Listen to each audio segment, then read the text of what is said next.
Thank you.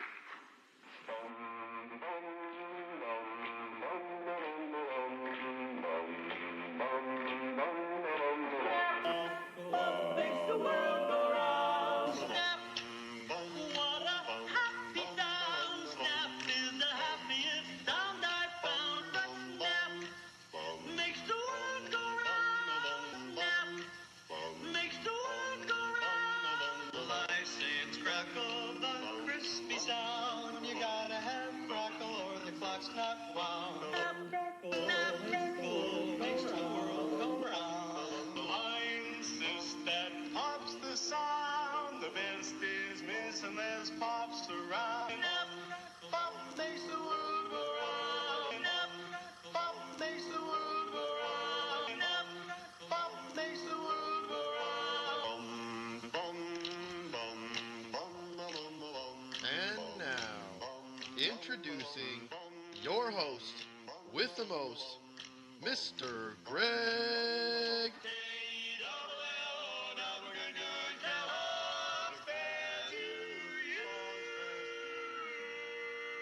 along with Rick Brusuelas and Dennis Michelson.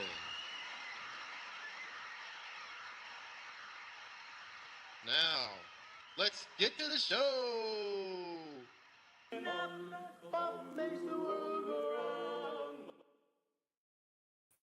Welcome to this week's edition of Snap, Crackle, and Pop. Last week, we went 7-3 in our recommendations. The second week in a row that we've done that, okay? And as always, Rick has given you all the news you need to set your lineups to win your games. It's been outstanding. But before we get into week 4, smash the like button and share this with all of your friends because, quite frankly, it's a lot more fun to beat people who are up to date than those who are just clueless. So without further ado, here is Snap for this week's news.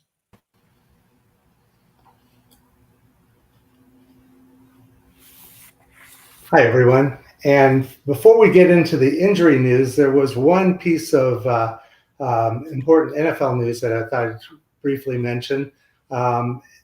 Jackson Dart was just announced as a starter for the New York Giants, replacing Russell Wilson.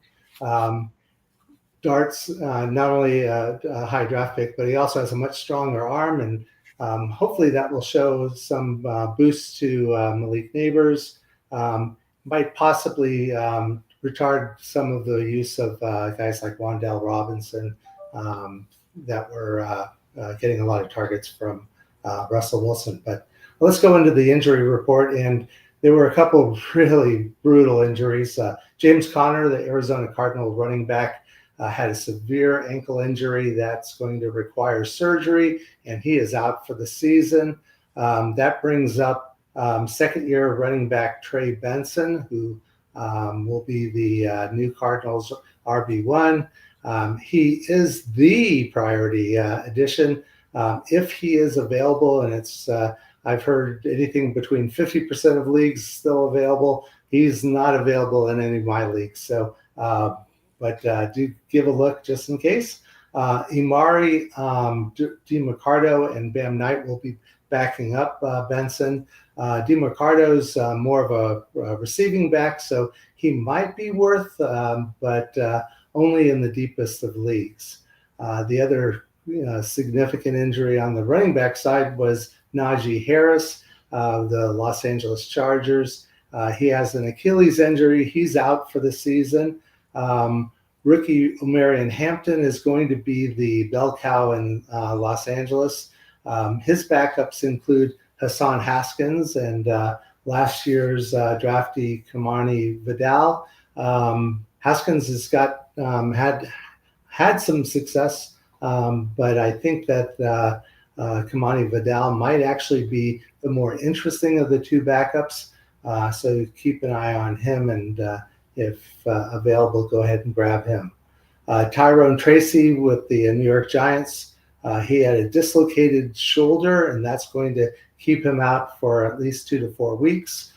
So rookie Cam Skattebo becomes the Giants RB1, and Devin Singletary, pretty decent backup for Scatterville.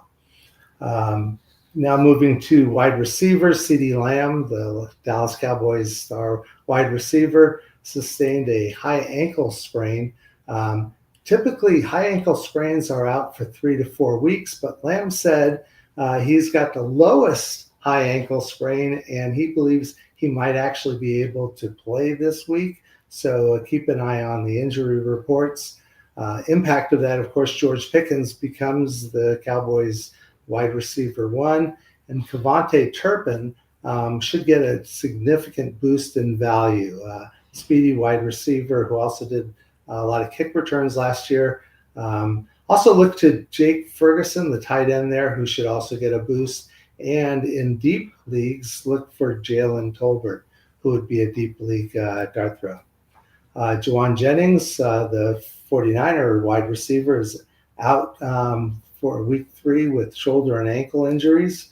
The 49ers have already been missing Brandon Ayuk and George Kittle. So Ricky Pearsall is the wide receiver 1, and then a series of other wide receivers, Kendrick Bourne, Marquez Valdez-Scantling, and Sky Moore as the other wide receivers in the room. They consider to be Jennings out day to day, so I guess it's possible he might play this week.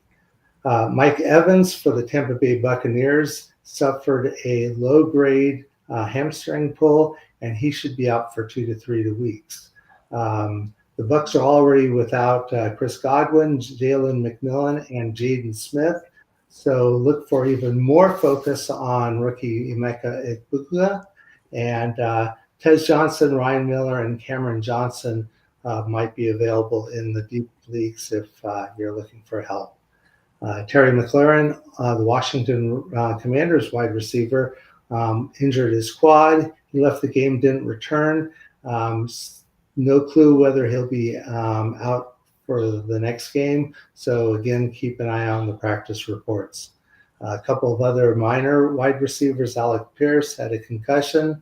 That bumps Adonai Mitchell, who was a former second-round draft pick last year, as a waiver wire target.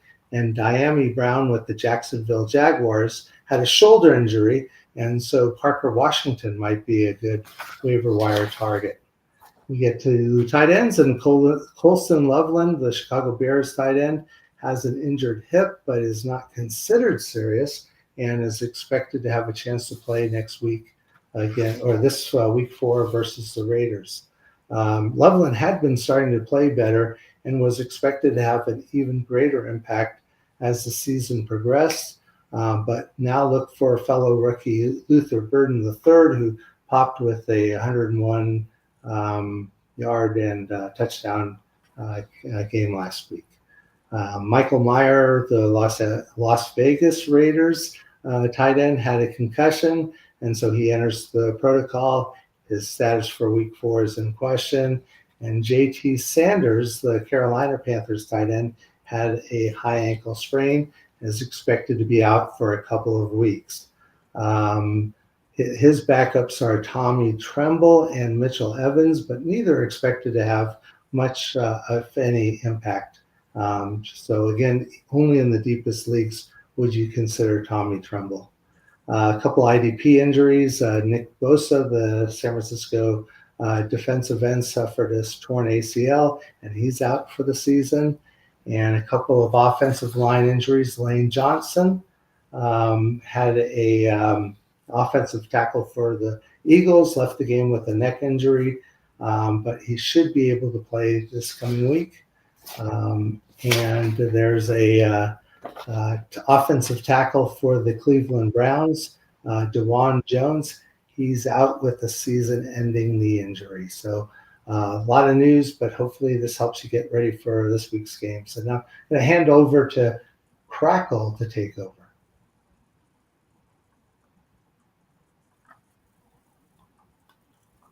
Thank you, Snap. I appreciate that. So basically, I'm going to start off this segment with quarterback Aaron Rodgers versus Minnesota. Now, yeah, the old man is playing at home this week, and he is known as the Viking Killer, but that was years past. Aaron is not the same quarterback he was in days gone by. And he's finished outside the top 12 2 weeks in a row, 24, in fact, both weeks. And the Vikings defense is giving up an average of only 11.8 fantasy points to quarterbacks, reason enough for me to sit his butt down. At running back, I'm going with a traditional whipping post of mine, Mr. DeAndre Swift of the Chicago Bears. The rules don't allow me to use James Conner, or I would, because, with his injury, he's gone forever. Well, at least for this year. So I'm going with Swift. And he only qualifies as a top 24 back by the skin of his teeth. He's finished 27th, 23rd, and 23rd in the past 3 weeks. But this week he's playing on the road against the Raiders. And it's a team that likes to slow the game down. You notice that Ashton Genty gets a ton of touches. They're shortening the game. And I think that's probably a pretty good strategy for their team. The only running back who has scored in double digits this year against the Raiders is Jeremy McNichols, who busted off a 60-yard TD run. 12 points right there. He got 14 and a half for the day. So I'm suggesting that, yes, also he does have a quad injury, and there are people that suggesting that it might be bad enough to start a share in the Chicago backfield with Monangai. So he's a guy you might want to get off waivers as well. Looking at the wide receiver position, I'm sitting Wan'Dale Robinson of the Chargers. Just a couple things going on here. He finished as the wide receiver 5 in week 2. Great week. It really was. First week he was 34. Last week he was 84. Not so great. And with the emergence of Cam Scatterboo, if I'm New York, I'm doing what Las Vegas is doing. I'm trying to shorten the game by running Cam Scatterboo a lot. And Cam's pretty good out of the backfield too, so he'll get some of those shorter passes. Also, breaking news today, Jackson Dart's going to be starting at quarterback. We don't really know who he's going to focus on, but I would guess it's going to be Malik Neighbors of the receivers and not Wan'Dale Robinson. So sit Robinson this week. At tight end, I'm going with Zach Ertz. Now, the reasoning with Zach Ertz is pretty simple. He's playing against an Atlanta defense that got embarrassed last week. But even so, Atlanta has not given up a single touchdown to tight ends, and Zach Ertz lives and dies by the touchdown. So I don't think you'll get one this week. I think you need to sit him. My bonus player is tight end Mark Andrews, and a lot of people say, well, how can you sit Andrews after the week he had against Detroit? It's really simple. Detroit sucks against tight ends. They play a man-to-man scheme, and that matches up their linebackers and or their safeties one-on-one against tight ends.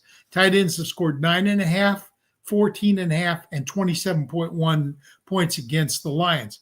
Meanwhile, Kansas City, Andrews is going on the road against a Kansas City team that's fourth best in the country, in the league, against tight end points. So they play.